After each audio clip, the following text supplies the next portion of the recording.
Cinema ನನ್ನ ಜೀವನದ ಒಂದು ದೊಡ್ಡ ಅನುಭವ ಅಂತಲೇ ಹೇಳಬೇಕು.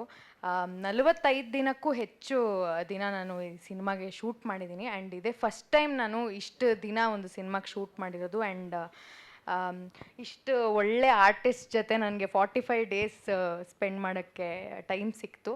ಆ್ಯಂಡ್ ತುಂಬ ಕಲಿತೆ ಆ್ಯಂಡ್ ತುಂಬ ಇದೆ ಕಲಿಯೋಕ್ಕೆ ಅಂತಲೂ ಗೊತ್ತಾಯಿತು ಇವರಿಂದ. ಆ್ಯಂಡ್ ಅದಕ್ಕೆ ಅವಕಾಶ ಮಾಡಿಕೊಟ್ಟಿರೋದಕ್ಕೆ ಕಾಂತರಾಜ್ ಸರ್ಗೆ ನಾನು ಥ್ಯಾಂಕ್ಸ್ ಹೇಳ್ತೀನಿ. ಆ್ಯಂಡ್ ಈ ಸಿನಿಮಾದಲ್ಲಿ ನಾನು ಸ್ಟಂಟ್ಸ್ ಮಾಡಿದ್ದೀನಿ. Initially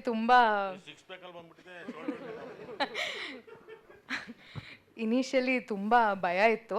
but expert guidance Ravi Varma master and ನಮ್ಮ ಕೋ ಆರ್ಟಿಸ್ಟಿಂದ ಕಾನ್ಫಿಡೆನ್ಸ್ ಬಂತು. ಆ್ಯಂಡ್ ಚೆನ್ನಾಗಿ ಮಾಡಿದ್ದೀನಿ ಅಂತ ಅಂದ್ಕೊಂಡಿದ್ದೀನಿ. ಆ್ಯಂಡ್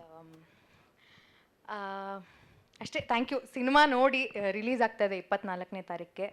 ನಾವು ಮಾಡಿರೋದೆಲ್ಲ ನಮ್ಗೆ ಇಷ್ಟ ಆಗುತ್ತೆ ಅಂತ ನಂಬಿದ್ದೀನಿ. ಓಕೆ, ಶರಣ್ಯ ಅವರು ಗೆಸ್ಟ್ ಅಪಿಯರೆನ್ಸ್ ನಾಯಕಿ ಅಂದರು. ಯಾ, ಸಿನಿಮಾ ರಿಲೀಸಿಗೆ ರೆಡಿ ಇದೆ. ಈ ಪಾತ್ರದ ಬಗ್ಗೆ ಏನು ಹೇಳ್ತೀರಾ? ಮೊದಲನೇದಾಗಿ ಎಲ್ರಿಗೂ ನಮಸ್ಕಾರ, ಮಾಧ್ಯಮದವ್ರಿಗೆ ಕೂಡ. ಸೊ ಡೇ ಒನ್ನಿಂದ ಇಲ್ಲಿ ತನಕ ಮನೆ ಮಗಳು ಥರ ನೀವು ನನಗೆ ಸಪೋರ್ಟ್ ಮಾಡಿದ್ದೀರಾ. ಸೊ ಮಾಧ್ಯಮದವ್ರಿಗೆ ಈ ಮೂಲಕ ನಾನು ಥ್ಯಾಂಕ್ಸ್ ಹೇಳೋಕ್ಕೆ ಇಷ್ಟಪಡ್ತೀನಿ. ಆ್ಯಂಡ್ ಫಾರೆಸ್ಟ್ ಈ ಸಿನಿಮಾದಲ್ಲಿ ಒಂದು ಡ್ರೀಮ್ ಗರ್ಲ್ ಪಾತ್ರ ಚಿಕ್ಕಣ್ಣಗೆ ಹಾಗೆ ಅನೀಶ್ ಅವರಿಗೆ ಮಾಡಿರೋದು. ಸೊ ಅವ್ರಿಗೆ ನಾನಲ್ಲ ಡ್ರೀಮ್ ಗರ್ಲ್, ಅವ್ರಿಗೆ ಇವರು ಡ್ರೀಮ್ ಗರ್ಲ್. ಸೊ ಖುಷಿ ಇದೆ ಈ ಚಿತ್ರದಲ್ಲಿ ಆ್ಯಕ್ಟ್ ಮಾಡಿ.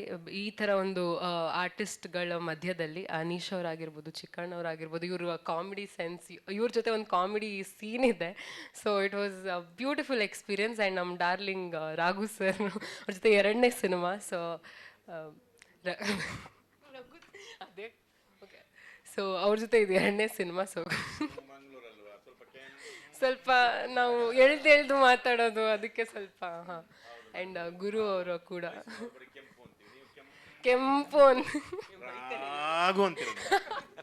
ನಿಜವಾಗ್ಲೂ ನಮ್ಮ ರಾಘು ಸರ್, ನಾವು ಹಿಂಗೆ ಹೇಳೋದು, ಅದು ರಘು ಸ್ಲ್ಯಾಂಗ್ ಸ್ವಲ್ಪ. ಸೊ ಖುಷಿ ಇದೆ ಈ ಚಿತ್ರದಲ್ಲಿ ನಟಿಸಿರೋದು. ಆ್ಯಂಡ್ ಇಡೀ ಫಾರೆಸ್ಟ್ ಚಿತ್ರತಂಡಕ್ಕೆ ಡೈರೆಕ್ಟರ್ ಸರ್ ಆಗಿರ್ಬೋದು, ಪ್ರೊಡ್ಯೂಸರ್ ಸರ್ ಆಗಿರ್ಬೋದು, all the very best to the entire team. And ಈ ಸಿನಿಮಾದ ನಾಯಕಿ ಅರ್ಚನಾ. ಸೊ ನನ್ನ ಫ್ರೆಂಡ್, ಇನ್ಫ್ಯಾಕ್ಟ್ ಟ್ರೇಲರಲ್ಲಿ ನೋಡಿದ್ರೆ ಗೊತ್ತಾಗುತ್ತೆ ನಿಮ್ಮ ಹಾರ್ಡ್ ವರ್ಕ್ ಆ್ಯಂಡ್ ಎಷ್ಟು ಇದು ಮಾಡಿದ್ದೀರಾ ಅಂತ. So all the very best to you too. So yes, ಅಷ್ಟೇ. ರಘು ಸರ್, ನೀನು ಏನಮ್ಮ